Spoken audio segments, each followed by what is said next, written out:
Gracias. Es que me he acercado un poco hacia la señora Manzano porque me encontraba demasiado lejos allá en la punta de la mesa. Y como somos amigos, nos apreciamos mucho, parecía que era bueno tener cierta proximidad. Encantado de verte y de tenerte aquí al lado. Entonces les decía que al principio deslumbra un poco esta luz, pero luego enseguida se acaba uno acostumbrando. Bueno, bienvenidos y gracias por venir a esta nueva sesión del ciclo Paisajes después de la pandemia, en que hemos venido tratando diferentes aspectos de cómo la pandemia ha afectado a la educación, a la salud global, a la organización del trabajo, bueno, a todos los aspectos, a muchos de los aspectos de la vida humana. Y hoy el tema, como han visto en el título, esto resuena un poco, ¿no? ¿Ustedes lo oyen bien? No, es que yo me oigo fatal, pero me oigo como con eco.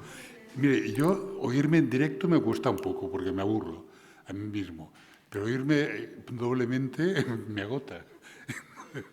Si es posible, fuera posible reducir bueno, ahora quizás mejor, ¿no? Entonces decía que hemos visto diferentes aspectos en los que la pandemia ha influido. Confío en que de las múltiples enseñanzas que la pandemia nos ha deparado aprendamos algo. Yo quizá también la ponente nos ilustrará sobre ello. Y en particular pues, hemos aprendido que es muy importante preservar la diversidad, poner coto a la sobreexplotación de recursos, o sea, en autolimitarnos en el abuso de la naturaleza, de sus recursos, de sus equilibrios atávicos, y alrededor de estos temas y otros de actualidad nos hablará la ponente a la que voy a presentar muy rápidamente porque si no emplearíamos más tiempo del deseable.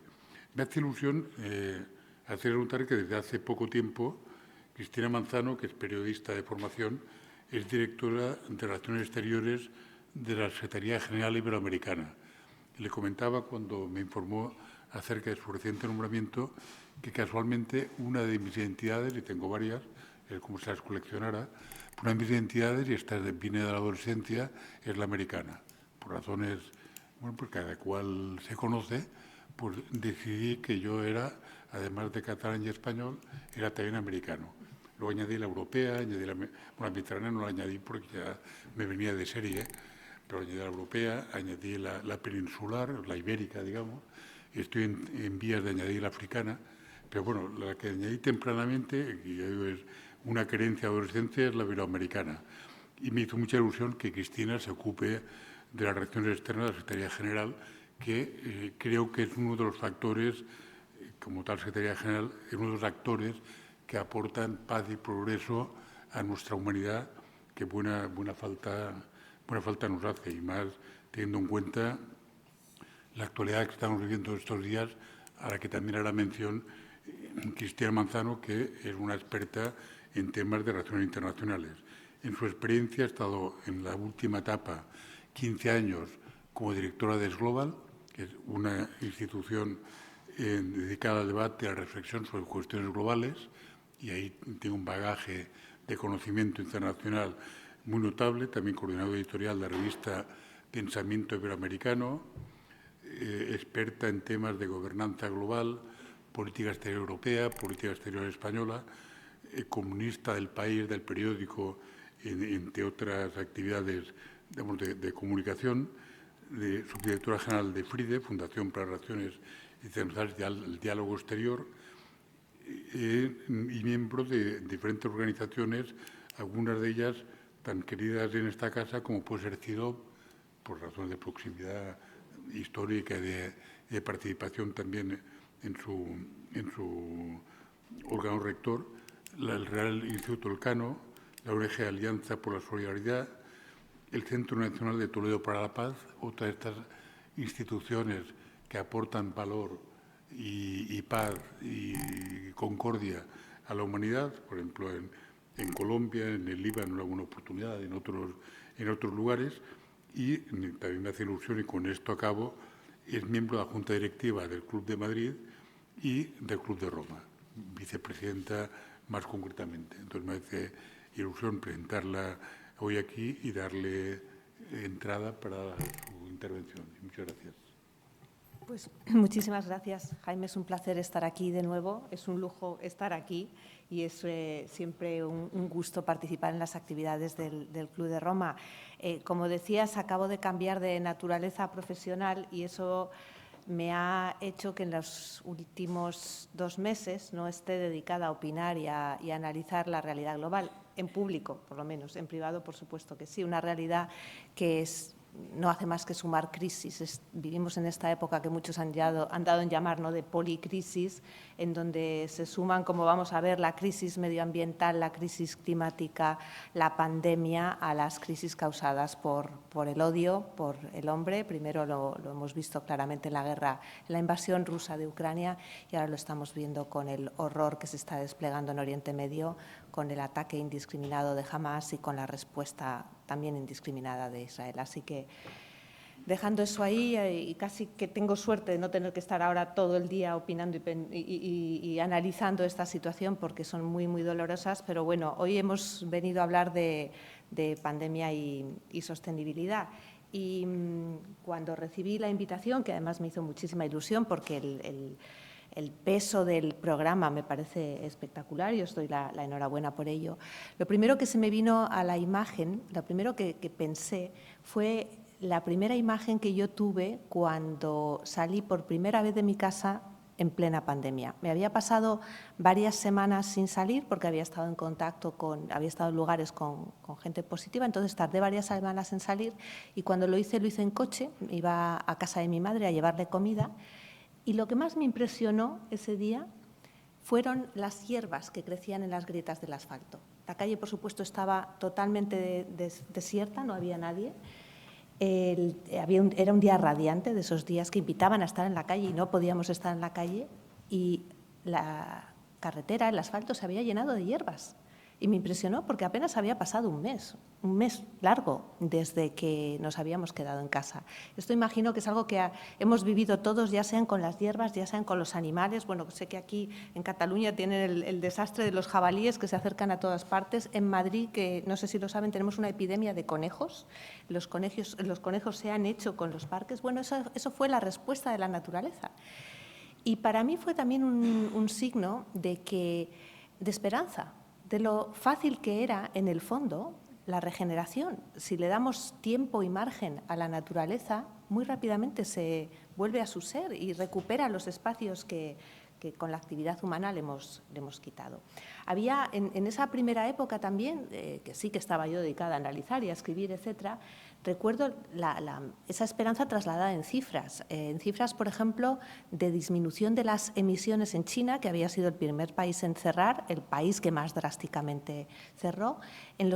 Hasta mayo, nosotros cerramos en marzo, hasta mayo de 2020, las emisiones de China, comparado con el periodo igual del año anterior, habían caído un 25%. En ese momento, en el año 2020, se calculaba que la disminución total de emisiones al fin del año podría llegar a ser de un 4%. Así que fue un momento de pensar, sí, a lo mejor podemos aprender algo de esto, a lo mejor podemos cambiar las cosas y tenemos aquí una oportunidad. Bueno, claramente no fue así. Y ahora nos enfrentamos posiblemente a lo contrario, ¿no? A que no solo hemos corregido esa tendencia, sino que la estamos llevando todavía más lejos. Y lo que yo quiero compartir aquí hoy con ustedes son una serie de razones, de datos que explican que no es así, que no ha sido así en ningún caso, que estamos en algunos casos yendo a peor. Pero no me quiero quedar solo en lo negativo, también quiero apuntarles algunas tendencias que nos dejan cierto rastro de esperanza al final, y concluiré con un par de reflexiones propias.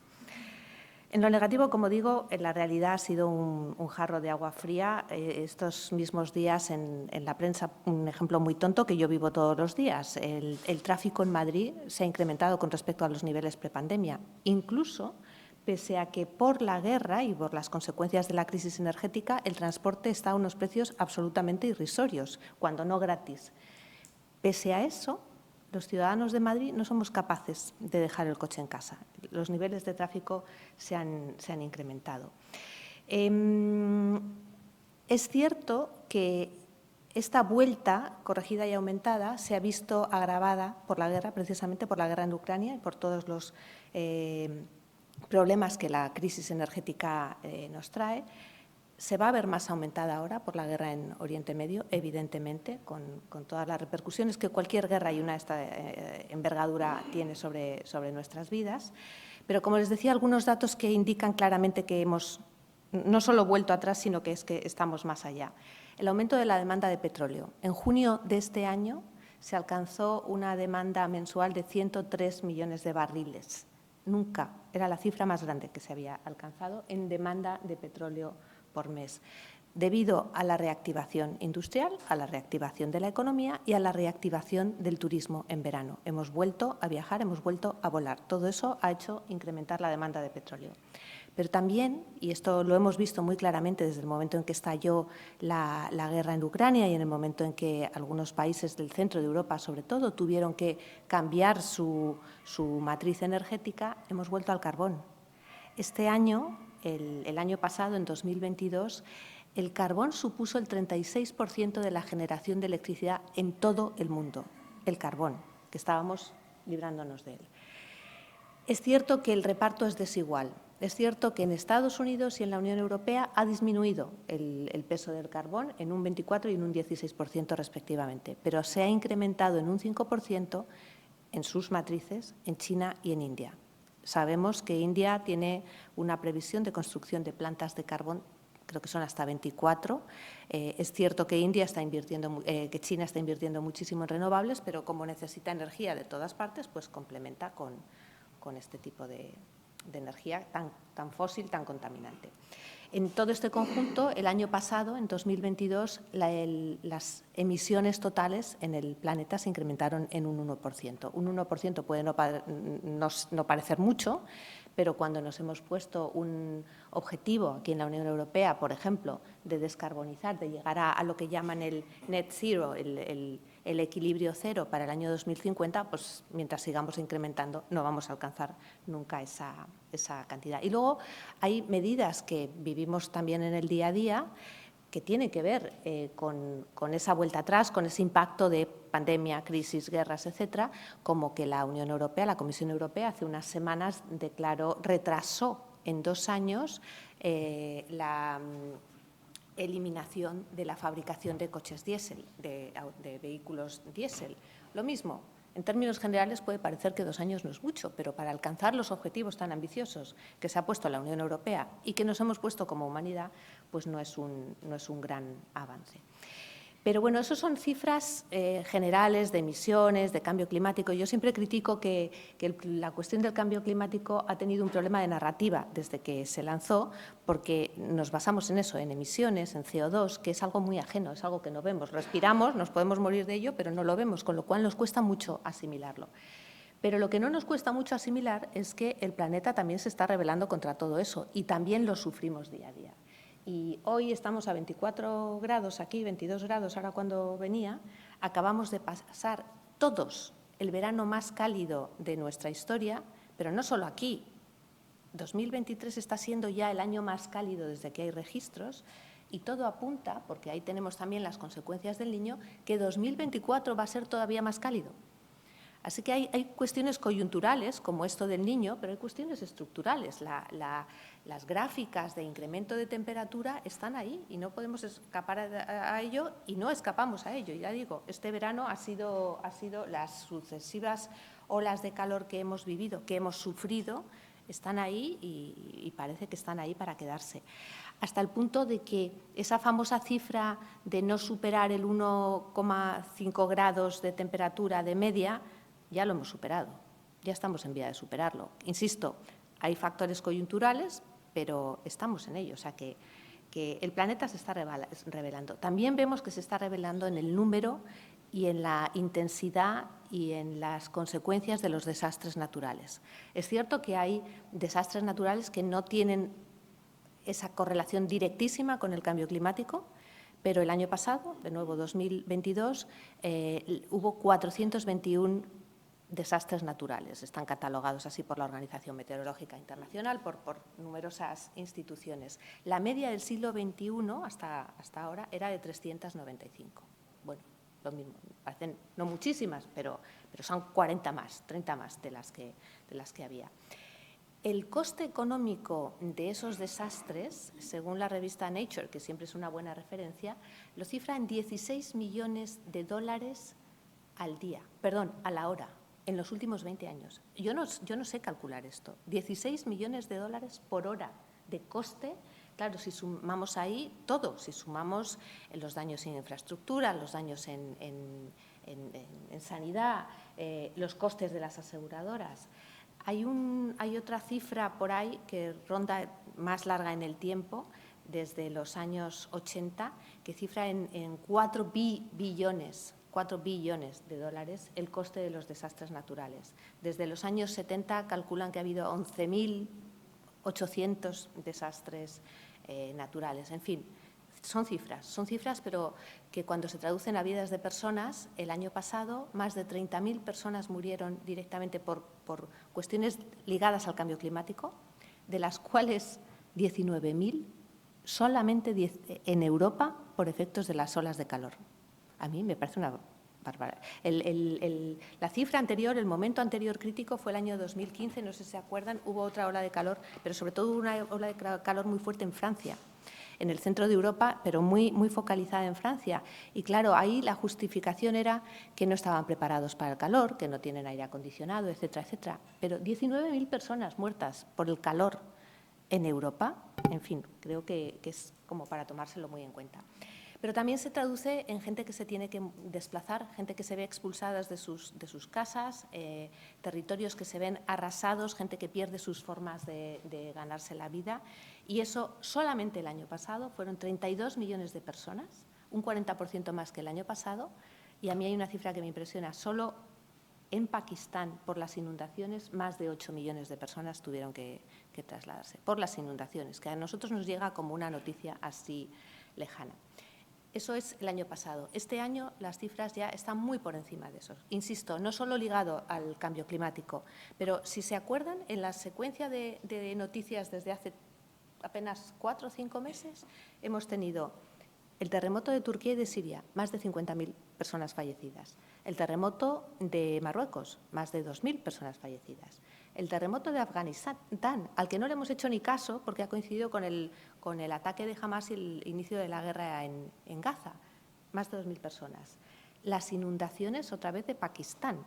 En fin, es un suma y sigue que al final corremos el riesgo, igual que critico yo a la narrativa sobre el cambio climático, de que se conviertan simplemente en cifras y ya no nos importen, ya no le prestemos atención como sociedad que sigue lo que está pasando en el mundo, porque nos abruma, porque no llegamos a alcanzar el volumen, la intensidad y la importancia que todo esto tiene. Esto ha hecho que el secretario general de Naciones Unidas, esto lo habrán oído, haya dicho que ya no estamos en la era del cambio climático ni que el calentamiento sea lo más importante. Según Guterres, estamos en la era de la ebullición global.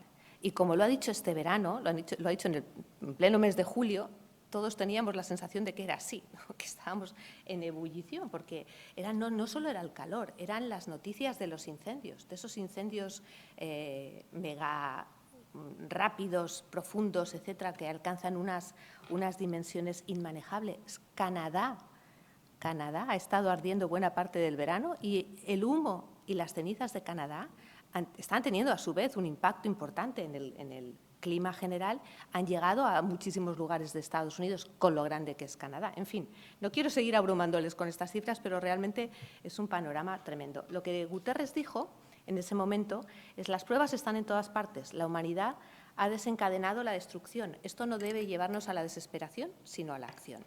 Bueno, esto está muy bien, lo dice Guterres, lo tiene que decir, lo ha vuelto a decir ahora en la Semana de Naciones Unidas. Lo que hace falta es que eso se traduzca realmente en algo. Unido a la reacción del planeta está también la reacción nuestra como ciudadanos. Y lo que venimos observando es que estamos iba a decir hartos, pero no es la palabra, estamos cansados, estamos abrumados. Hay lo que llaman la fatiga informativa. Yo lo he contado varias veces, ¿no? Que los estudios sobre los seguimientos de las noticias nos demuestran que en algunos países, sobre todo, y España es uno de ellos, la gente que contesta a un estudio que hace todos los años la Universidad de Oxford con Reuters, que no queremos saber más, que no podemos con más. Un 58% de las personas que responden en España dicen que no, que han dejado de seguir las noticias. Y yo siempre creo que es una forma de supervivencia, de tratar de bloquearnos, porque sinceramente nos vemos que no podemos manejar estas situaciones, que no tenemos mucho que hacer en nuestra mano y entonces nos abruma. Hay otro concepto del que posiblemente habrán oído hablar, que es el de la ecoansiedad. Y eso se da mucho en las generaciones jóvenes, esa incapacidad de reaccionar, de los fenómenos nos superan por volumen, por todas las dimensiones, toda la dimensión que tienen, que al final te lleva a la parálisis. Bueno, eso es un poco lo que alertaba también Guterres, ¿no? Que en vez de llevarnos a la parálisis tenemos que reaccionar. Pero a mí hay otra fatiga que me llama poderosamente la atención, que no es ya la informativa de cualquiera en la ciudadanía, es la de la gente joven. La batalla climática la han liderado en los últimos años gente muy, muy joven. Greta Thunberg empezó sus campañas de los viernes por el futuro, de Fridays for Future, cuando tenía 14, 15 años. Todavía niños más pequeños se han involucrado en eso y a partir de esa generación muchos más. Es lo que llaman la generación Z, los nacidos entre los finales de los 90 y los 2010 aproximadamente. Bueno, pues también hay signos de que estos jóvenes, que están abrumados, sí, por el cambio climático, por la pandemia. Sabemos que la juventud lo ha pasado fatal en la pandemia y unos problemas tremendos de salud mental. Por la falta de oportunidades, porque nos pasa en España, pero no es solo un fenómeno español. Muchos jóvenes acaban sus estudios del tipo que sea y les cuesta muchísimo encontrar trabajo y les cuesta mucho más todavía encontrar vivienda en las ciudades. No hay viviendas. Entonces, es una sucesión de crisis. Bueno, pues esta generación, que es la que ha estado moviendo esa defensa de el futuro es nuestro, lo que estáis haciendo ahora se está cargando un planeta que tiene que ser nuestro, pues también están perdiendo fuelle y eso es para mí muy llamativo y muy preocupante. Y por último, en esta relación, y no quiero ser catastrofista, todo esto ocurre en un momento en el que el sistema multilateral está muy de capa caída. Tenemos unas Naciones Unidas muy poco operativas, lo estamos viendo ahora de nuevo con las guerras, con escasa capacidad de movilizar. Nació con ese pecado original la ONU. Era muy buena haciendo diagnósticos, menos buena ejerciendo el poder, pero estamos viendo cómo eso está siendo cada vez un problema más grande con la cantidad y la calidad de los problemas globales que tenemos. Pero ahí también hay grandes dosis de incongruencia. Y déjenme que les ponga otra anécdota personal, que comparta con ustedes otra anécdota personal, que es como tal, es anecdótica, pero para mí fue muy significativa. En mis nuevas funciones, este año tuve la ocasión de asistir por primera vez a la Asamblea General de Naciones Unidas. Para mí, que me dedico a las relaciones internacionales, pues es muy interesante, ¿no? Estar ahí en la sede de la ONU con todo lo que se organiza, estar en el lugar, ver a los mandatarios, oír los discursos, etcétera, etcétera. Bueno, no les digo el frío que hacía. En Nueva York podía haber 30 grados en la calle. En el edificio de Naciones Unidas estábamos a 16. Todas las personas con las que yo fui volvimos mal, del frío que hacía. Es una tontería, pero la climatización en Estados Unidos es un desafío y no se lo toman en cuenta. Pero para mí, mucho más grave que todo eso, he tratado de hacer un cálculo, porque no he encontrado las cifras. No sé cuánta gente moviliza Nueva York en esa semana. Es un circo. Bloquean todas las manzanas alrededor de Naciones Unidas. Bueno, no sé cuántas delegaciones hay, por supuesto, delegaciones de países, pero también de ONGs, de instituciones de todo tipo. Insisto, no he encontrado la cifra, pero he hecho un cálculo muy, muy aproximado. Este año han ido 140 jefes de Estado y de Gobierno, los que pasan por allí y sueltan su discurso. Más luego las delegaciones pues, de instituciones como la que estoy yo, ONGs de todo tipo, insisto, muy, muy por encima he calculado que habría mínimo unas 200 delegaciones con una media de 10 personas cada una, ¿vale? Pongamos 2.000 personas. hay una institución que ha hecho el cálculo de lo que supone un viaje de ida y vuelta transatlántico en avión. Es verdad, no todas esas 2.000 personas habrán cruzado el Atlántico, pero si vas desde Chile, pues también cuenta. Estados Unidos es un continente en sí mismo, o sea que no es tan fácil llegar en hora, ¿no? De México igual. 2.000 toneladas de carbono, mínimo, para asistir a la cumbre de los ODS, a la Asamblea General de Naciones Unidas y a la cumbre de los ODS, que precisamente ha constatado que solamente se ha avanzado en un 15% de los objetivos. Lo que celebraba la cumbre de los ODS, de los Objetivos de Desarrollo Sostenible, lo que se aprovechaba para revisar en esta ocasión, en el marco de la Asamblea General de Naciones Unidas, es que estos objetivos que se han propuesto, la famosa Agenda 2030, que para 2030 se hayan cumplido una serie de 17 objetivos, entre los que está el acabar con el hambre, el asegurar ecosistemas limpios, el acabar con las brechas de género, etcétera, etcétera, los 17 Objetivos de Desarrollo Sostenible. Ahora se cumple más o menos la mitad del mandato, entonces era una reunión para hacer un balance de cómo estamos. El balance ha sido que hemos llegado a la mitad del periodo apenas a un 15%, en algunos, en el resto nada. Algo preocupante, insisto, a mí me llama la atención, 2.000 toneladas de carbono solamente para ir ahí, es que está muy bien reunirse, pero igual habría que racionalizar eso un poco. Ya digo, era una anécdota personal, pero para mí ha sido significativo. Bueno, siguiendo el título de la serie que ha organizado Jaume, nos está quedando un paisaje después de la pandemia bastante desolador en lo que tiene que ver con sostenibilidad. Pero bueno, también hay algunos aspectos positivos. Y yo empezaría con el sí se puede. Y ahí no ha sido la pandemia, ha sido la guerra. La guerra de Ucrania nos ha demostrado que cuando los países europeos han querido transformar su sistema energético, lo han hecho así.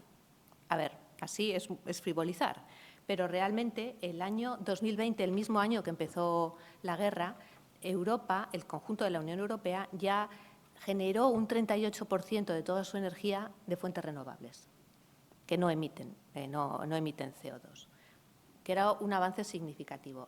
Ahora España, este año, la España peninsular, en el último año, desde octubre del año pasado, ya ha logrado más de un 50% de generación de su electricidad por vías renovables.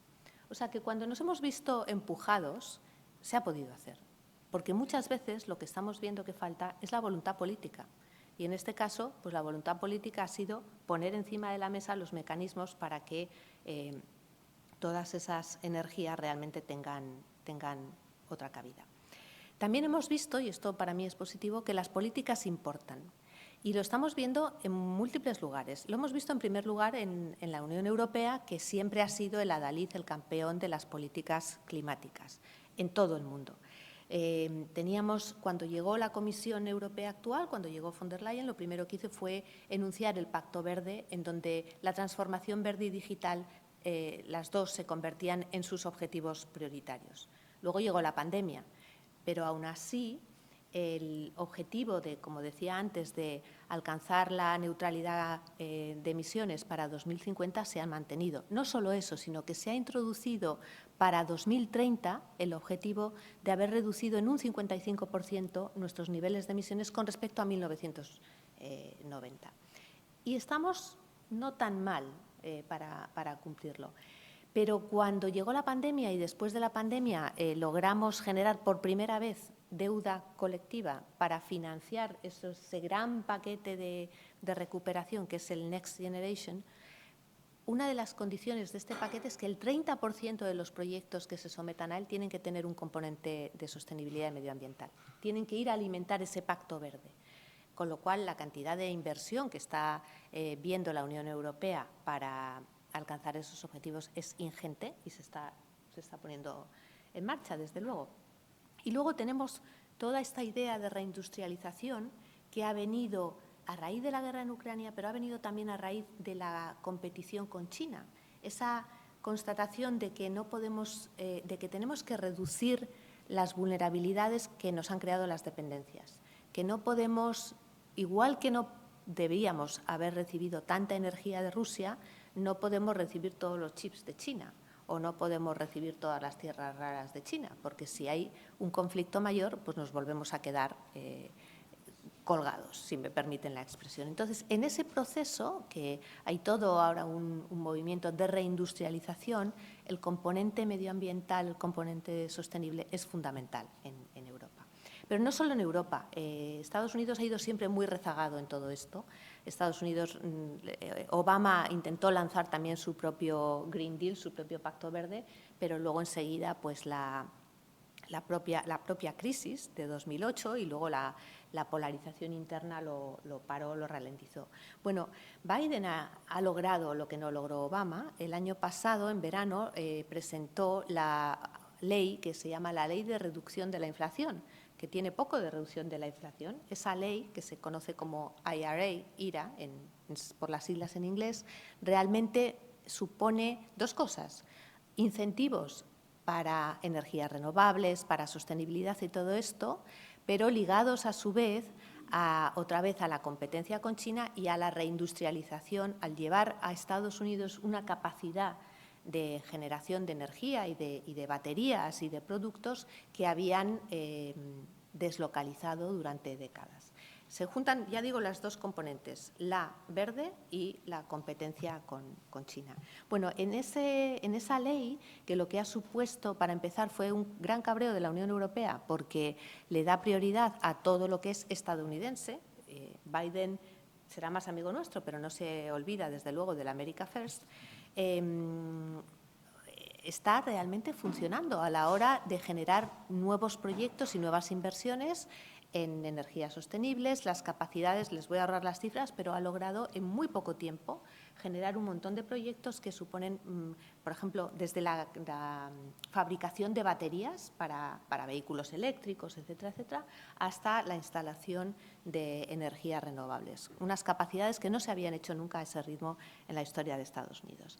Y luego, por último, déjenme mencionar también que las políticas funcionan, y espero que funcionen más, en América Latina. Ya, dado que ahora estoy en la Secretaría General Iberoamericana, es el campo que más estoy siguiendo, pero es un componente que ha formado parte de todas las conversaciones que ha habido en este relanzamiento de la relación entre Europa y América Latina que hemos vivido este verano. Ha habido una cumbre UE-CELAC. Bueno, hay un reacercamiento. Tanto la Comisión Europea como las declaraciones de las cumbres insisten muchísimo en el componente verde, en ese relanzamiento de la relación. También la Secretaría General Iberoamericana, la cumbre, la última cumbre que fue en Santo Domingo el pasado mes de marzo, tuvo como resultado una Carta Medioambiental Iberoamericana, pero es que es imposible no tener en cuenta América Latina si estamos hablando realmente de buscar un planeta más sostenible, porque las cifras ahí sí que hablan por sí solas. América Latina tiene el 30% del agua potable que ahora mismo existe en el mundo, el 33% de las tierras cultivables.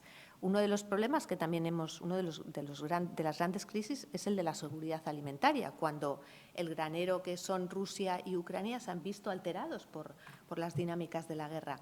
Tiene un 40% de las tierras raras, que son importantes para poder desarrollar esa transición. Tiene más del 60% del litio. El litio es fundamental para las baterías que alimentan nuestros portátiles, nuestros móviles, pero también los coches eléctricos, que es una de las grandes apuestas para esa transformación verde. Así que si no tenemos en cuenta América… Bueno, y luego, por supuesto, tiene la Amazonia. Y sin eso, pues es que estamos perdidos. Y hemos tenido también la buena noticia, en mi opinión, del regreso de Lula a Brasil, no tanto por Lula, sino por las políticas que él defiende, porque en la época de Bolsonaro había habido una regresión en todo lo que tenía que ver con las políticas medioambientales. Bueno, 2 puntos más, y no me quiero alargar mucho más, positivos. Uno que es para mí técnicamente un poco complejo, pero es fundamental, y es el debate sobre la financiación. El debate sobre cuánto cuesta toda esta transformación que necesitamos para tratar de paliar las consecuencias de nuestra actividad sobre el planeta, cuánto cuesta y quién y cómo se va a pagar. Y aquí entran múltiples debates. Uno de los debates es precisamente el coste. El Fondo Monetario Internacional calculaba recientemente que serían necesarios 5 billones de dólares. Recuerdo, el PIB de España es 1 billón. Hasta 2030, 5 billones anuales hasta 2030 si queremos alcanzar esa descarbonización en 2050. El problema es que si este dinero tiene que salir solo de las arcas públicas, vamos a acrecentar otro problema grande que ya tenemos ahí, que es el de la deuda. El de la deuda que nos afecta absolutamente a todos.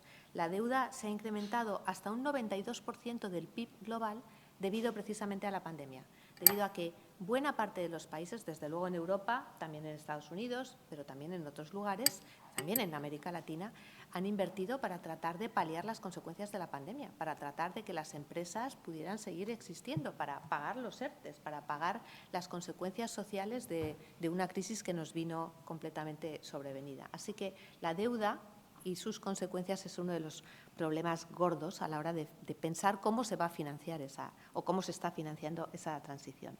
Otras de las grandes discusiones en torno a este debate es la responsabilidad histórica que tienen los países desarrollados, los antiguos países colonizadores, con respecto a eso que se llama el sur global.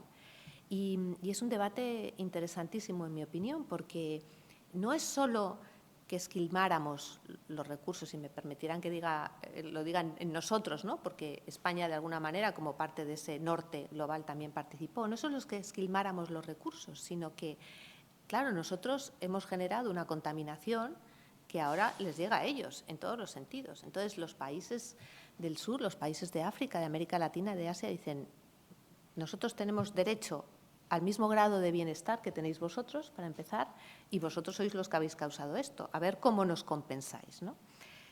Cosa que no es nada obvio ni no es nada fácil. Y luego está todo el debate de lo que se llama la reforma de la arquitectura financiera internacional. ¿Por qué? Porque en estos debates, al final, ¿quién manda? Los de siempre. Estados Unidos, cada vez más China, Alemania. La Unión Europea no va en su conjunto. Yo siempre pongo un ejemplo. En el Fondo Monetario Internacional, hasta hace muy poco tiempo, el peso que tenía Bélgica era mayor que el de China, por comparar. Así, eso viene de una estructura que se crea, como todos saben, después de la Segunda Guerra Mundial, una serie de instituciones que crean desde la ONU hasta todas las instituciones, las financieras que salen de Bretton Woods, pero que ya no responden al modelo del mundo que tenemos hoy. Y lo que está reclamando China, India, Brasil, Indonesia, Turquía, es que las organizaciones internacionales respondan a esos nuevos equilibrios.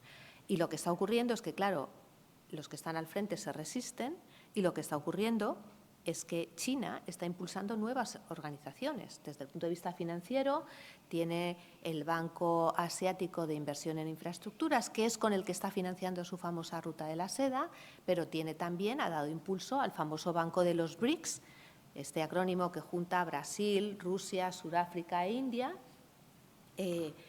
junto con China, por supuesto, que están suponiendo una alternativa al Banco Mundial, al Fondo Monetario Internacional, etcétera, etcétera. Pero bueno, está ahí. Y este ha sido el tema de Naciones Unidas. O sea, se ha hecho un repaso a los ODS, sí, pero sobre todo los países decían cómo lo vamos a pagar, quién lo va a pagar, cómo se va a financiar, qué nuevos instrumentos. Oímos mucho hablar de la financiación sostenible, de los bonos verdes. Hace poco se ha canjeado la deuda, parte de la deuda de Ecuador por acción climática. O sea, se están inventando nuevas fórmulas para que los países puedan invertir realmente parte de la ingente cantidad de dinero que va a costar toda esta transformación. Bueno, y por último, apuntar, insisto, en esto, pero a mí me parece que ese es un debate positivo, todo el debate de la financiación me parece que es interesante porque refleja el estado del mundo, pero por lo menos hay debate. Y el otro debate que me parece muy interesante también, porque apunta a formas diferentes, es todo el debate en torno al crecimiento. Hay todo un movimiento para que el PIB deje de ser considerado el único valor para medir el progreso de las sociedades. Y lo mismo, el PIB se instaura como forma de medir la economía de los países a partir de Bretton Woods, pero mide solo una parte de la economía. Y hay cada vez más gente que reclama que se tengan en cuenta factores como la felicidad. No sé si han visto que en Bután es el país supuestamente más feliz del mundo porque tiene en cuenta a la hora de medir su progreso el bienestar de la gente. Que se tengan en cuenta factores medioambientales. oportunidades para la gente, en fin, otra serie de cosas. Esto es un movimiento que sorprendentemente se está abriendo camino. Digo sorprendentemente porque empezó siendo muy, muy minoritario, y déjame decir que el Club de Roma Internacional está metido en ello. Están participando en debates con la Unión Europea, en debates globales sobre cómo plantear otras formas que permitan también incorporarse a otros actores, que permitan a otras formas, otras ideas de desarrollo que no sea simplemente producir, producir, producir, consumir, consumir, consumir. Es algo que forma parte de movimientos como Beyond Growth, más allá del crecimiento, Beyond GDP, más allá del PIB, que ha tenido experimentos, acabo de mencionar Bután, pero por ejemplo también en Nueva Zelanda. La ministra anterior, Jacinda Ardern, hizo una parte, introdujo este experimento de vamos a medir no solamente con el PIB, sino también con otras fórmulas. Me temo que una vez que se fue ella se ha quedado parado ese experimento. Pero bueno, está ahí, es un debate que está ahí y que además ahora también cuadra con todos los debates de reformulación de la globalización que surgen otra vez a raíz de la competencia con China. ¿Qué pasa si ya no nos llevamos tan bien y no podemos producir todo en China?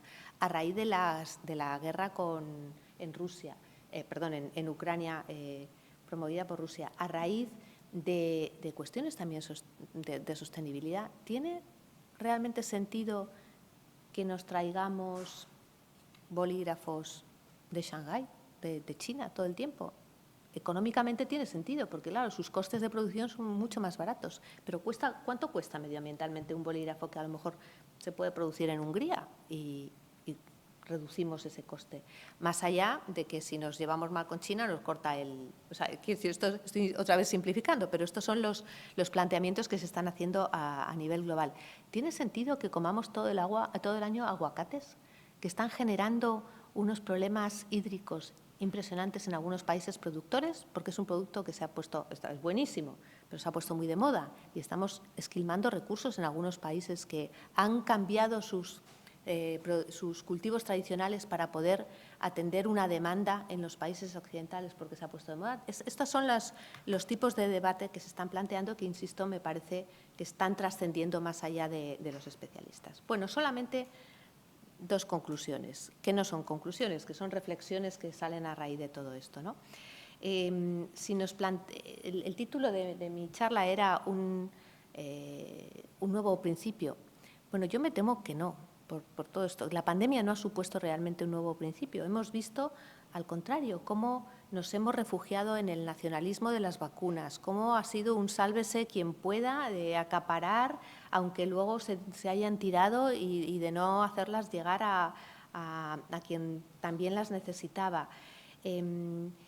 Estamos viendo que la transformación ya no puede ser gradual. Yo siempre comparo esto con los derechos de las mujeres. Seguimos viendo que para alcanzar la igualdad real a este ritmo necesitamos 200 años. Lo mismo con el cambio climático y con el impacto de los desastres naturales. En 200 años todos calvos, muertos, pero de verdad, no solamente nosotros, sino como especie humana. Queda esa sensación agridulce, ¿no?, de ocasión perdida, de realmente podíamos haber hecho las cosas mejor y podríamos haber acelerado las transformaciones. Por otra parte, estamos viendo eso, que las narrativas catastrofistas no funcionan, que cada uno nos encerramos en nuestro caparazón y tratamos de seguir la vida como podemos porque no tenemos más remedio. Como decía, es algo tan grande que se nos escapa, ¿no?, como individuos. Esa es la parte de mi reflexión negativa, que realmente si yo tengo que mirar objetivamente al ritmo que llevamos, vamos muy mal. No vamos a llegar a tiempo, no vamos a llegar a los objetivos de descarbonización, no vamos a llegar a los ODS, al revés. Insisto, incluso desde este punto de vista, la guerra en el Medio Oriente nos va a traer consecuencias muy, muy graves, en mi opinión. O sea que desde ese lado, poco optimismo.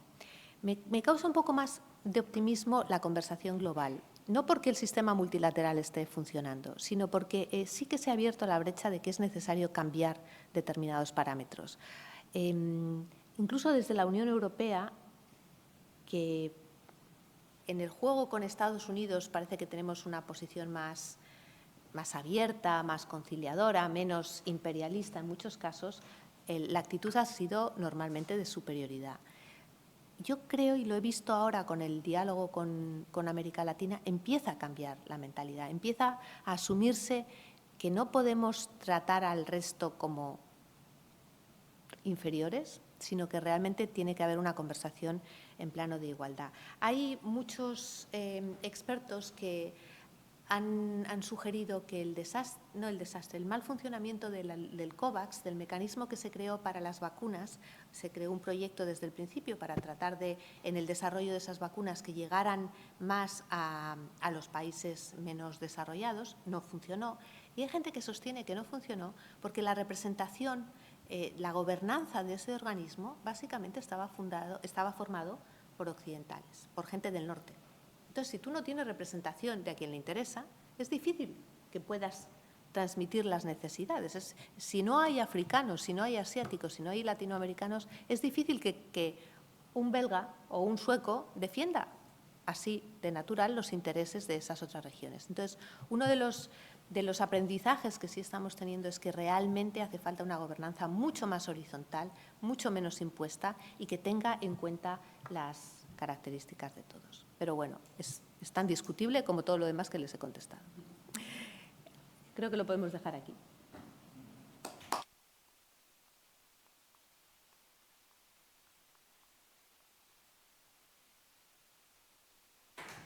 Perfecto, pues tenemos tiempo ahora para el coloquio.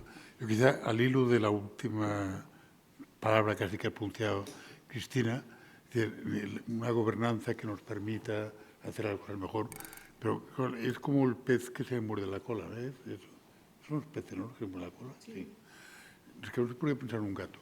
Bueno, los peces que se muerden la cola es, bueno, tenemos una nueva gobernanza para hacerlo mejor, pero ¿cómo creamos una nueva gobernanza? Si los intereses son los que son, si Biden dice, no la quiere mucho a europeos, pero que es primero por intereses americanos, y bueno, y puede hablar la guerra de Ucrania y cómo los costes de la guerra, quién los paga, etcétera, etcétera. Entonces, la pregunta concreta sería esta. Los temas que habría que resolver se resolverían con una nueva gobernanza, pero ¿cómo se consigue imponer esta nueva gobernanza a quien tiene determinado grado de poder? Haces así con imponer, efectivamente, ¿no? Porque no puede haber una imposición después de eso. La gobernanza que se establece después de la Segunda Guerra Mundial sale como resultado de una guerra y ahí hay vencedores y perdedores. Y la idea es que la nueva gobernanza a la que deberíamos ir salga de un consenso global.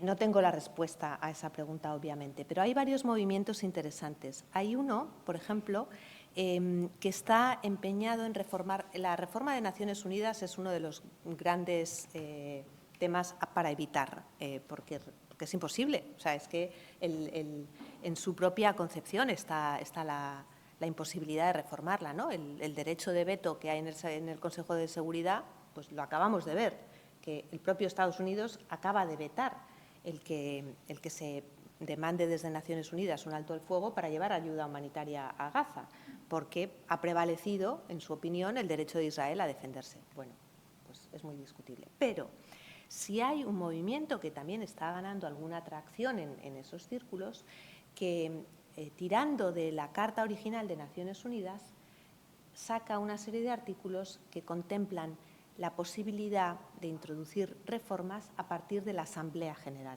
no a partir del Consejo de Seguridad. Claro, la Asamblea General es mucho más representativa. Los 193 países tienen ahí una representación. Evidentemente, bueno, tienen toda una serie de cálculos, de porcentajes, de contrapesos, etcétera, porque al final no sería justo que un país de 100.000 habitantes tuviera el mismo peso que la China, pero está ganando alguna fuerza en ese debate. O sea, que hay formas, técnicamente, de avanzar en la propia reforma de Naciones Unidas. Yo creo que va a ser más eficaz, porque eso también va a llevar muchísimo tiempo, los sistemas alternativos. Y la prevención que pueda surgir en los países occidentales de ver lo que está haciendo China. China ha lanzado, bueno, ya saben, la famosa esta iniciativa de la Ruta de la Seda, pero en paralelo han lanzado otras 3 iniciativas que tienen que ver con la economía, la seguridad y la globalidad en general, la cooperación, que trata de aglutinar países en su línea, aparentemente sin un objetivo ideológico, simplemente para cooperar y acompañar a China, que tiene como principal objetivo sus intereses, lógicamente, ¿no? Quiero decir, se están creando formas alternativas que están aglutinando cierto interés. Esto que les acabo de decir de China todavía no se sabe muy bien cómo lo quieren materializar, exactamente qué quieren, pero ya han lanzado la idea y hay un montón de países que han dicho, me interesa sumarme a esto, porque hay un montón de países que han decidido que la gobernanza global tal como está no les sirve y están dispuestos a explorar nuevas fórmulas.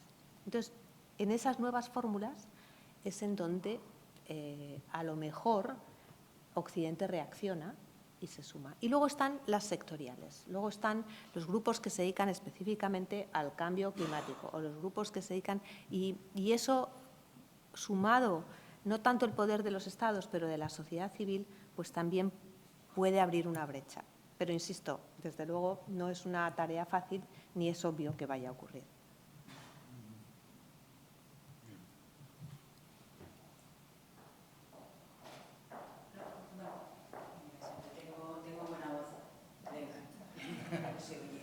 Pero bueno, muchas gracias. Bueno, primero de todo decirte, Cristina, que me ha encantado, porque claridad, concisa y los puntos sobre las íes. Nos has empezado la parte negativa, es suerte que ha caído un poquito de esperanza, poquita, pero bueno, lo tenemos complicado.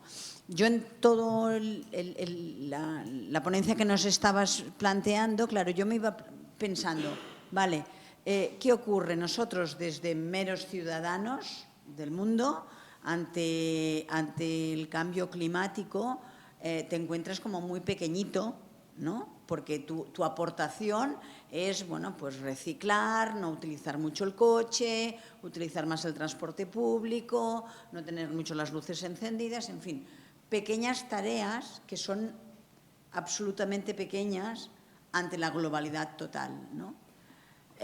Por lo tanto, dices, bueno, algo, siempre los mensajes que envían es que a la ciudadanía actuemos, pero yo creo que estamos un poco como limitados, a menos de que hayan pues, partidos políticos en los que claramente tengan una implicación o destaquen una serie de puntos a tener en cuenta. Si no, tú como ciudadano creo que lo tenemos un poco fastidiado, ¿no? Luego, otro elemento que siempre me planteo es que, muy bien, en la Unión Europea yo creo que, bueno, pues están intentando hacer los deberes, más o menos, ¿vale? Pues con unos objetivos y los ODS que tú planteabas, el cumplimiento de ellos y tal. Pero es que, claro, tenemos una China que le ha interesado estar contaminando durante unos años, pues porque tenía que aumentar, unos Estados Unidos que contamina, y el ejemplo ese que tú ponías de pasar frío, yo he estado en Estados Unidos en septiembre y era horroroso, es que hasta la iglesia, caray, la iglesia estaba congelada, no es normal, o sea, no es lógico, ¿no? Entonces, una anécdota.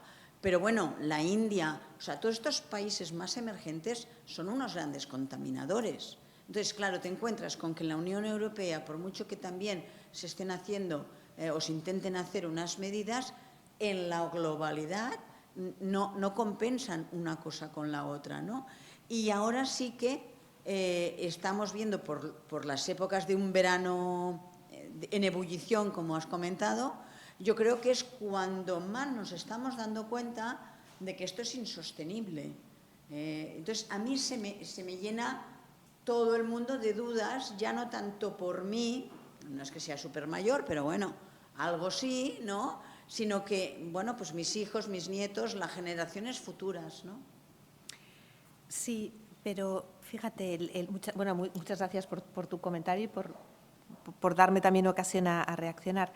Esto evidentemente es un esfuerzo absolutamente colectivo, donde cuenta todo, cuenta desde nuestro pequeño gesto, aunque en la suma no se vaya a apreciar, incluso cuenta, en mi opinión, como como congruencia personal. Si uno cree en esto y está preocupado por esto, pues creo que hay que estar ahí, ¿no?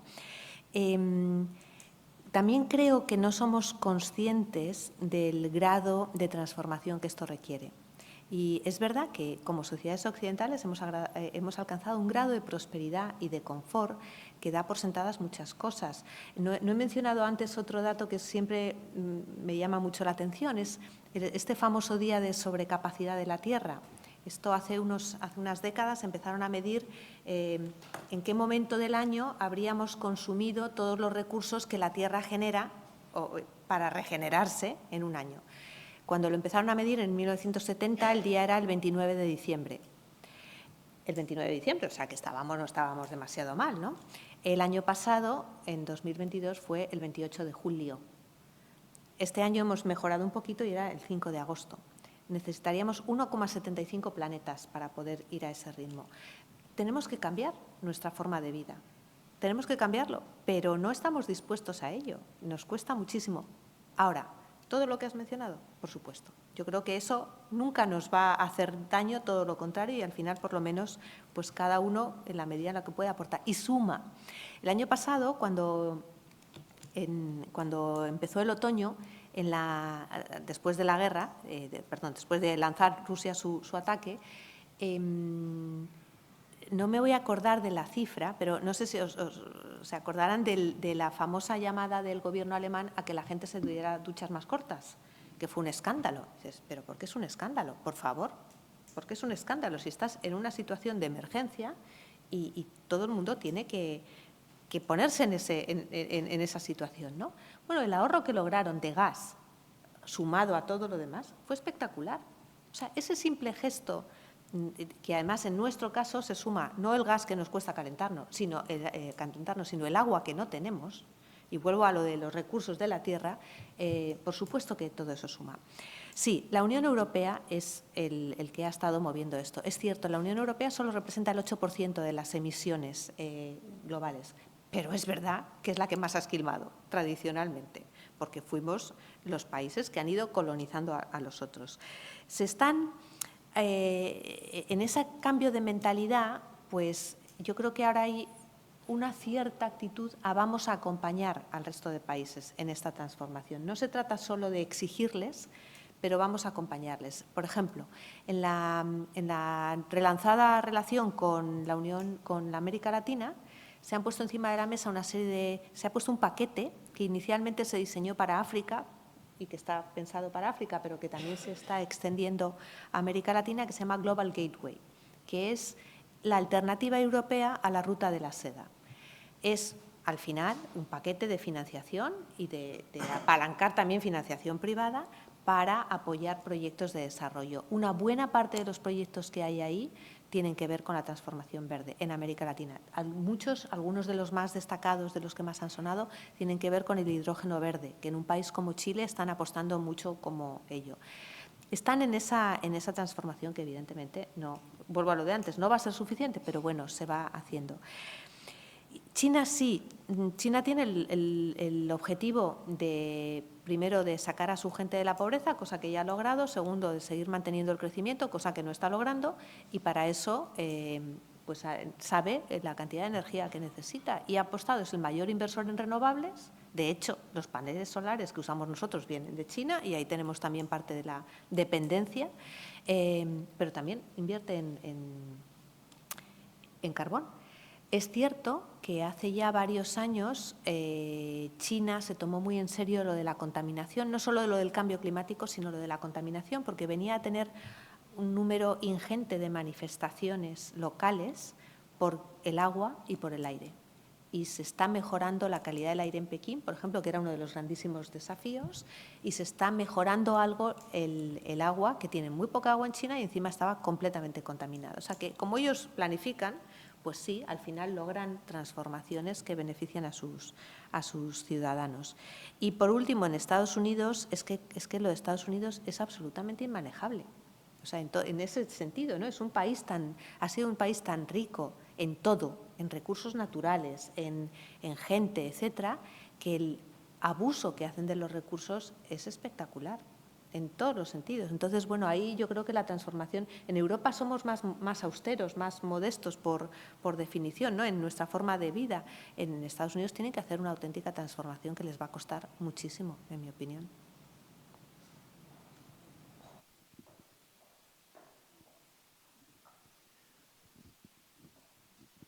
Muchas gracias por una conferencia tan lúcida y estimulante a la vez. Estuvo aquí en el Club de Roma un profesor que da clases en el Brasil y nos recordó que en la última reunión internacional que fue en Egipto sobre el medio ambiente, Ignacio Lula da Silva quiso presentarse y primero les dijo: la Amazonía es el pulmón del mundo, no solo de América Latina. Y segundo, no recibimos contribuciones por ese papel que realizamos.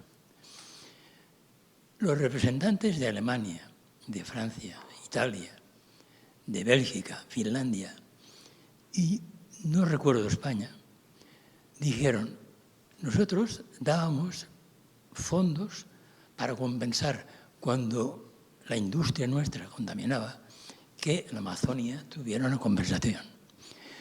Dejamos de contribuir a eso cuando el presidente era Bolsonaro.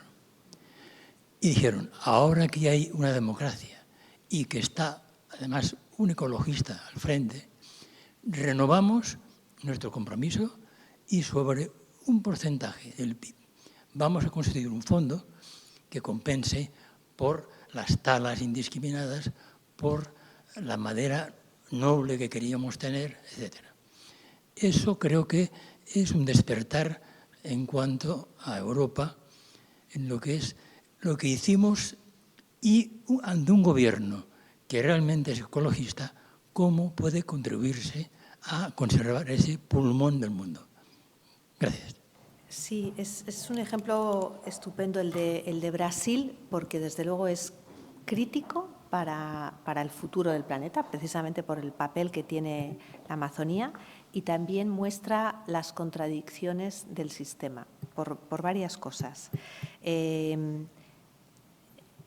Los países europeos, efectivamente, en cuanto cambió el gobierno, decidieron cambiaron las políticas medioambientales, decidieron, que fue además lo primero que hizo Lula, cambiar la política que tenía que ver con la Amazonía, que había sido un desastre en época de Bolsonaro. El grado de deforestación es realmente impresionante, con todo lo que implica, con todo lo que implica no solo para el medio ambiente, sino de vida de los pueblos indígenas que viven allí, de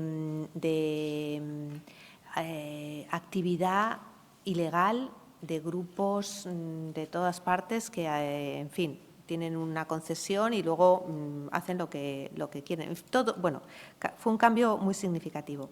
Desde el principio, desde muy al principio, efectivamente, no solo la Unión Europea en su conjunto, sino varios países europeos decidieron apoyar. Hubo una visita del canciller alemán, de Scholz, a Brasil.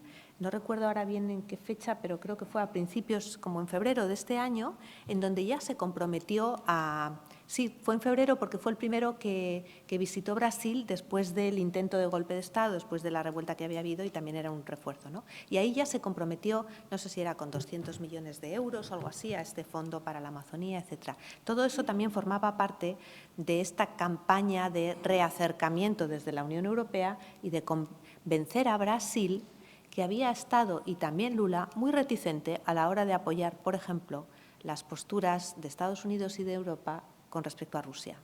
O sea que ahí juega todo, no solo es el medio ambiente, sino también este papel, este no alineamiento, como lo llaman ellos, de algunos países con respecto a una cuestión global como lo de la guerra en Ucrania, que no consideran que sea global, sino que es un problema de Europa. Pero luego…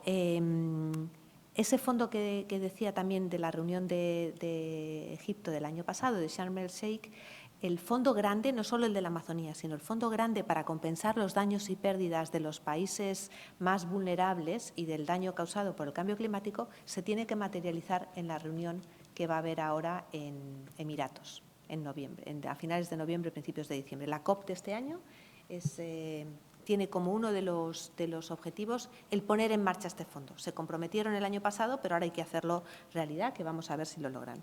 Pero cuando decía que Brasil también representa uno de los ejemplos más contradictorios, paradigmáticos de todo esto, quería hablarles de Mercosur. Uno de los objetivos de la presidencia española es acabar el Tratado de Libre Comercio con Mercosur. Mercosur es el mercado que han formado varios países suramericanos. La Unión Europea acordó con Mercosur hace 20 años un tratado que no ha llegado a firmarse. Se quedó atascado por una serie de razones. Una de las razones es que Brasil lo tenía bloqueado por una serie de cuestiones, pero ya Lula lo ha desbloqueado. Ahora está bloqueado principalmente por Francia.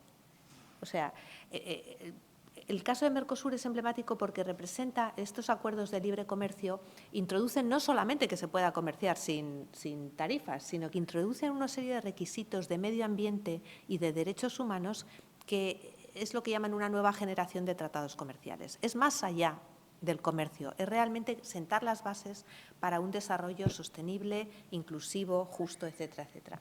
Bueno, pues todo esto que sería importantísimo, porque estamos hablando de, no sé si son 300 millones de personas en América del Sur en conjunto, más nuestros 500 millones, 400 y pico en la Unión Europea, un mercado realmente impresionante.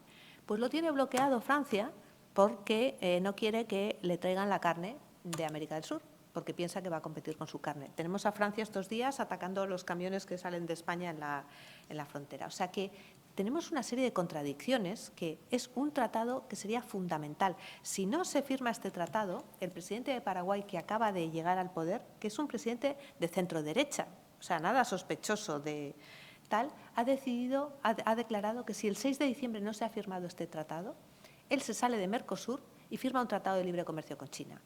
Este es el juego que tenemos ahora, el juego geopolítico, y lo tenemos bloqueado porque Francia y otros países que se suman a la historia de Francia no quieren, porque no quieren carne de Argentina o de Brasil en sus mercados. Así que queremos defender el medio ambiente, queremos apoyar a que los países prosperen también con sus propios medios y al mismo tiempo defiendan el medio ambiente, o seguimos preocupados por nuestro pequeño mercado.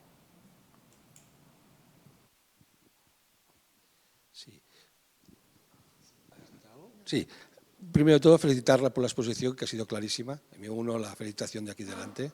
No sé si me oye. ¿Me oye bien? Primero de todo, felicitarle por la exposición, ha sido muy clara. Segundo, un tema que hace unos años estaba muy encima de la mesa, que se debatía mucho, que era el crecimiento de la población. Yo creo que ya hemos superado los 8.000 millones, se hablaba del 2050, llegaríamos a los 10.000 millones, faltaría agua. En este proceso de transición que hemos hablado hasta ahora, ¿este tema ha quedado olvidado? ¿Ya no le afecta el crecimiento de la población? ¿No se ha de trabajar como un punto más? No sé si entiende mi duda, ¿no? Gracias. Por supuesto que es fundamental. De hecho, no solo hemos superado los 8.000 millones, este año también India ha superado ya a China como país más poblado de la Tierra. La política del hijo único de China, que revirtió hace unos pocos años, esa reversión no ha funcionado. La gente en China ya no quiere tener hijos porque lo que quiere es poder disfrutar de esa prosperidad económica, bueno, pues como estamos viendo también en estos países, ¿no? En India, que el desarrollo es mucho más desigual y es mucho más extremo, pues no están teniendo esas trabas, ¿no? Y sigue creciendo. Y sí, por supuesto, sigue siendo un desafío. Lo que pasa es que ese desafío se compensa por dos cosas. Uno, como tendencia global, las cifras apuntan a que va a seguir creciendo la población, como es lógico, en el mundo, hasta alcanzar más o menos los 10.000 millones de personas en torno al año 2070. Y a partir de ahí empezará a declinar. A ver, ya queda un rato, o sea que tenemos para… Pero bueno, esa es una proyección. La otra se basa en la convicción de que sí hay alimento para todo el mundo, bien gestionado. El problema es que no está bien gestionado ni está bien repartido. Venía yo hablando ahora en el coche de la cantidad de alimentos que se tiran en España. España es de los países que más alimentos desperdician del mundo. Es una auténtica vergüenza, porque no es solo que yo no me lo coma. O sea, yo me acuerdo cuando era pequeña que mi madre decía, los niños que no tienen para comer. No es eso, es otra vez desde el punto de vista meramente medioambiental, lo que cuesta producir 1 kilo de arroz, 1 kilo de garbanzos, o sea, que no tenemos agua, en fin, es toda esa conciencia, ¿no? Así que sí, por supuesto sigue siendo un factor la demografía, pero de alguna manera queda un poco solapada por las perspectivas, por la convicción de que sí hay los recursos y sobre todo también por la fe ciega en la tecnología, que es otra parte que no hemos tocado, ¿no? en esta charla, es la fe en que de todo esto nos va a salvar la tecnología, como nos ha salvado de otras crisis. Y es posible. Lo que no sé es si vamos a tener tiempo suficiente. O sea, otra de las cosas que decía Guterres cuando habló de la ebullición global es que se estaban confirmando las peores predicciones de los científicos, pero lo que más les había sorprendido es la rapidez del cambio. Así que no sé qué será antes, si el exceso de población o los fuegos.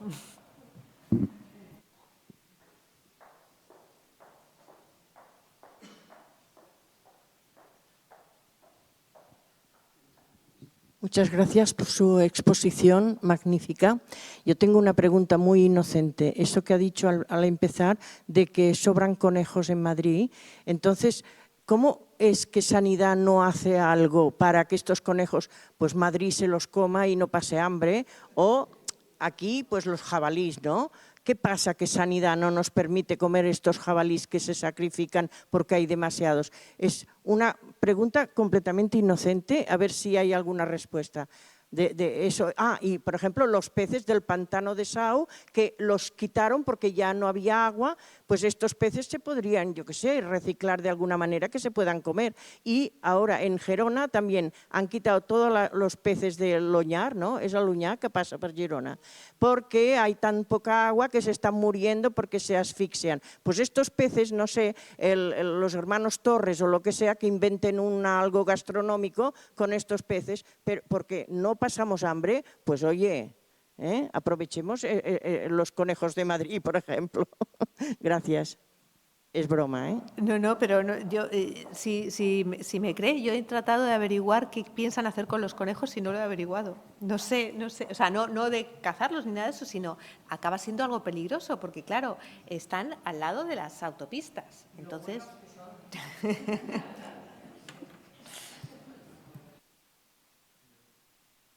Muchas gracias. Mira, si me permiten un par de observaciones optimistas para acabar, me permite, Cristina.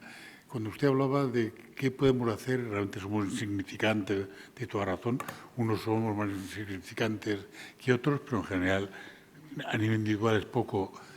Hipotéticamente lo podemos hacer, pero ha hecho alusión Cristina a ello en China, donde son en promedio posiblemente todavía más insignificantes que nosotros. Si aquí pintamos poco, el chino medio intuyo que pinta todavía menos. Bueno, pues pintando tan poco en un régimen tan peculiar como aquel, pues consiguieron, a partir de episodios de contaminación excesiva en Pekín y otras ciudades, consiguieron que el gobierno chino se tomara en serio, rebajaron el mix de carbón en la producción energética de China, o promovieron la ciudadanía insignificante unida, promovió cambios que a priori nos había sorprendido mucho que eso fuera posible en un país peculiar como aquel.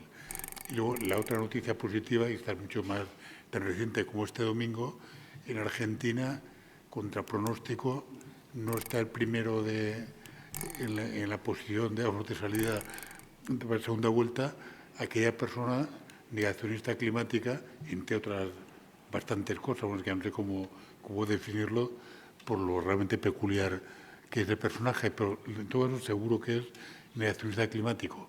Bueno, pues este señor parece que tiene menos posibilidades de ser presidente de un país tan importante a estos efectos como la Argentina, de lo que hasta el domingo las encuestas pronosticaban.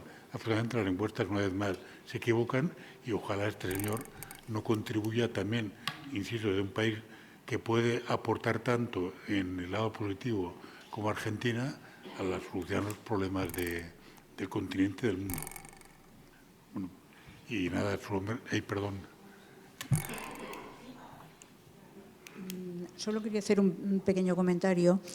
Yo soy bastante pesimista con respecto a los puntos optimistas que tú has puesto sobre la mesa, en el sentido de que el día a día tú eres consciente de que hemos cambiado el estilo de vida y yo veo muy difícil que volvamos atrás. Por ejemplo, con la ropa, ¿cuánto se habla de lo que contamina la ropa? ¿Qué hacemos todos? Tenemos el armario que no nos cabe la ropa que tenemos. Hemos cambiado nuestra mentalidad de que tenemos que ir todos los días con un cambio de ropa diferente, cosa que hace unos años pues la gente, vamos, con 2 o 3 piezas de ropa lo tenía solucionado. Entonces, este consumismo en el que hemos entrado todos, yo veo muy difícil que se vuelva atrás. Otro ejemplo, por ejemplo, los muebles. Antes comprábamos muebles de calidad, muebles que tal. Ahora vamos a IKEA a comprar los muebles estos que nos duran poco, pero es igual, se tiran y a por otro. Y los plásticos. Antes íbamos también a los supermercados, llevamos los botellines, las botellas, te daban una pequeñita cantidad porque tú, retornesis, o sea, devolvieras.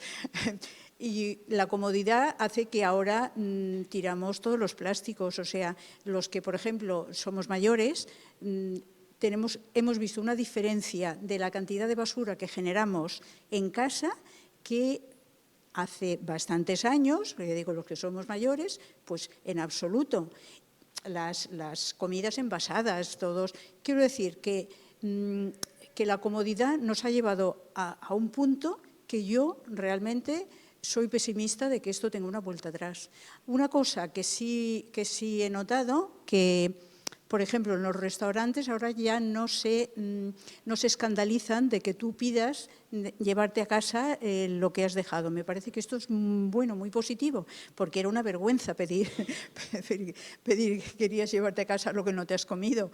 Pero bueno, es un pequeñito detalle, pero es que todo lo demás yo veo muy difícil que se vuelva atrás, porque la comodidad nos hemos apuntado todos y al consumismo y nuestra sociedad ahora la hemos hecho evolucionar de esta forma. Gracias.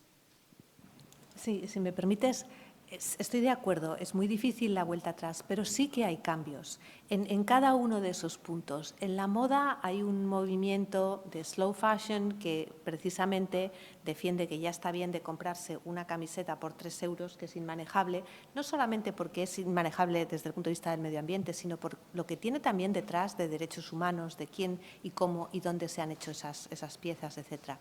¿Que tardará en llegar? Sí. Las grandes marcas de ropa, para lavar su conciencia, están metiendo todas ya el proceso de reciclado.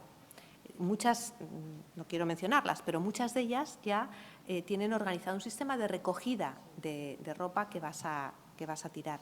No para llevarla, que esto era muy típico nuestro, esta mentalidad nuestra, esto no lo queremos, lo mandamos a países que lo necesitan. Eso está causando, hay países como Uganda que ha prohibido la importación de ropa de segunda mano porque estaba acabando con su industria local. Lo que están haciendo estas marcas es reciclar las cifras y se está desarrollando toda una tecnología de reciclar fibras, etcétera, que no es la solución. O sea, la solución es combinar eso con el menor consumo, pero se está haciendo. En el caso de los plásticos, ahí sí que hay una campaña global muy intensa para reducirlo.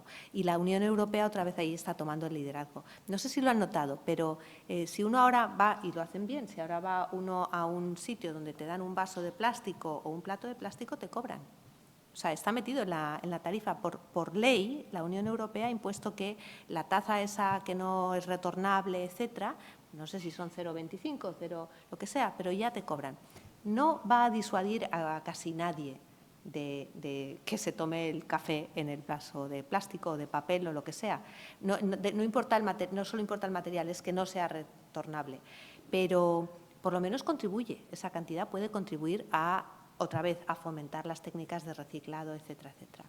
Los muebles es otra historia, pero sí hay la conciencia y sí se están poniendo en marcha mecanismos. Y luego, ahí sí que las nuevas generaciones tienen también la doble vía, ¿no? Están los hiperconsumistas, que no hay nada que hacer con ellos, pero luego están los que son muy conscientes. Y yo les puedo decir, he tenido algunas discusiones serias con mis hijas, porque se han vuelto unas fanáticas de la ropa de segunda mano, que a veces dices, bueno, una cosa es ser austera y otra cosa es llevar esto que estás llevando. Pero ese tipo de cosas a España están llegando, en el resto de Europa está más que instalado desde hace muchísimos años, ¿no? Esa mentalidad de reutilizar lo que otros no necesitan está. Yo creo que se va imponiendo. Imponiendo no es la palabra, que se va abriendo brecha, que va abriendo camino. No va a ser suficiente para darle la vuelta, pero es una alternativa. Bien, pero yo estoy de acuerdo. Las nietas, perdón, las hijas de Cristina son mis nietas en cuanto a edad. Y cuando usted hablaba, pensaba en mis nietas y le aseguro que se puede ser optimista con estas niñas. Además de buena gente, inteligentes, tiene una sensibilidad por las personas, por las cosas, por los animales, por el planeta, increíble, ¿vale? Que no puedo ni imaginar a mi larga distancia en años, nada parecido, no podía imaginarlo, de verdad.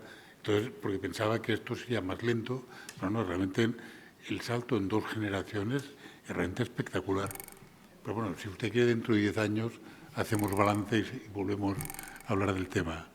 Bueno, en todo caso, muchísimas gracias por su asistencia, gracias Cristina por la ponencia y hasta la próxima. Gracias de nuevo y gracias a todos por estar aquí.